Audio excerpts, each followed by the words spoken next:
Pangarap kong matuto ang mga kabataang babae sa Pilipinas na magsabi ng no o hindi pwede. Irespeto sila at pakinggan sila sa oras na sila ay tumatanggi.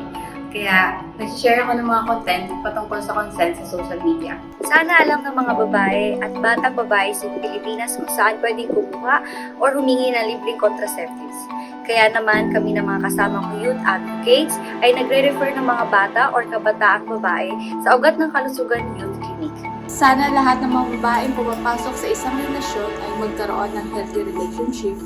Kaya sobrang saya ko may mga available na couples communication workshop para sa mga kabataang tulad ko. Pangarap namin na mabigyang kakayahan ang lahat ng batang babae sa Pilipinas na alagaan ang kanilang kalusugan at kapakanan. Patuloy nating suportahan ang isa't isa. Happy International Day of the Girl 2023!